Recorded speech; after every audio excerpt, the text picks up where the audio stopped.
ওই দেন 10 নম্বর মহা বিপদ সংকেত মনে হচ্ছে। আচ্ছা দীপ, এখন বলো তো আমাদের কি পদক্ষেপ নেওয়া উচিত? স্যার, অতিরিক্ত লোডশেডিং এর কারণে আমাকে গ্রাহকের যে অবস্থা, আপনি দেখেননি যেভাবে ওই যে ফ্যানে লাথি দিয়েছে, কিন্তু ফ্যানে লাথি দিনি, লাথি দিয়েছে আমাকে বিদ্যুৎ অফিসের দরও যায়। আর এই মুহূর্তে যদি ওর সামনে যাই তাহলে কিন্তু আমাকে বুইর আর করে একখানও আস্ত থাকবে না। ওই দেখতেছেন না গরমে ছটফট করতেছে, ওর আয় না হতে কিন্তু 1 মিলি সেকেন্ড সময় লাগবে না, আমাকে কিন্তু ছিঁড়ে উড়িয়ে খাইয়ে আলাবে স্যার। আচ্ছা আচ্ছা আচ্ছা, তাহলে তো আমাদের একটা নিরাপদ আশ্রয় খোঁজা দরকার। কত মাসে দিলাম 1300 টাকা বিল, 1 ঘন্টা থাকবে তো 6 ঘন্টা থাকবে না। ফ্রিজে সারা জিনিসপত্র যাচ্ছে নষ্ট হই। 6 কেজি খাসির মাংস গেল, 2 কেজি ইলিশ মাছকে নিলাম তাও গেল। কারেন্ট যেন নতুন বউ আইছে, পাশে দেখলে লজ্জা পায়। যেই এমনি একটু টিপতে যাবো সেই এমনি দেবে দোষ, মানে কারেন্টের ওই সুইচ। আর এই জায়গা তো পুরো রেড জোন হয়ে গেছে, এনে যাবা মানে জীবনে ঝুঁকি, পুরো লাইভ রিস্ক। সেটা কাজ করি, আমরা একটা নিরাপদ স্থানে যাই, তারপরে কারেন্ট আসলি নাই বিদ্যুৎ বিল লিখ দিয়ে আসবানি, কারণ নাহলে যাবা তো রিস্ক, একটু রিস্ক কম থাকবে না। চলেন চলেন।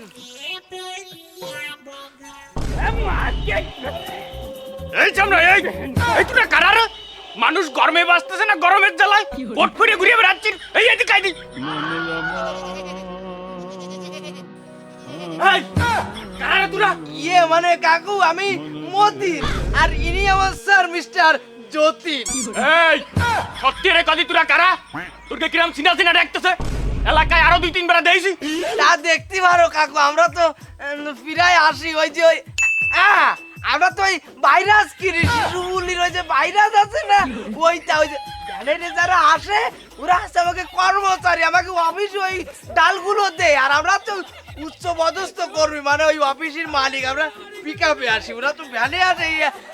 তা মানে ওই আর কি তোমার শিশুল গাছটা আছে ভাইরাস আলা। গরমের ঠেলায় আমি বাগান কাটালে জাতি পাইনে। তা আপনারা যখন বাড়ির ঘরে আইছেন আরো বলতেছেন উচ্চ পদস্থ লোক, তা আপনারা একটু দাঁড়াতে লাগেন, আমি দেখি আসি বাগান কাটালে ভাইরাস আছে কিনা। এই তো স্যার কাজে বেরা হয়েছে, মালরে পাতে বেলাইছি, এই একটা সুবর্ণ সুযোগ। আরে বিলটা কি আপনি লিখবেন না আমি লিখবো? তুই লেখ, ও তো স্যার না।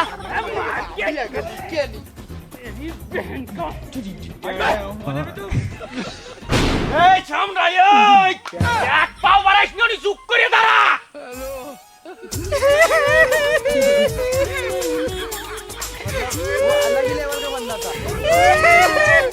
দাঁড়া ভাই দাঁড়া, তোরা মট্ট নড়িস নে, তোকে পায়ে দোকান ধরি, তোকে কিচ্ছু কব না। তোরা আজকে আমার একটা কথার উত্তর দিয়ে যা। অত বড় বড় মুঠা দেখে কারেন্টের কাম্বাবুতে কি লাভ?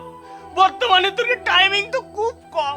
আচ্ছা ভাই, আমরা গ্রাহকদের কষ্ট বুঝি, আর আমরাও যে একেবারে সুখী আছি তা কিন্তু নয়, আমাদের একটা পরিবার আছে।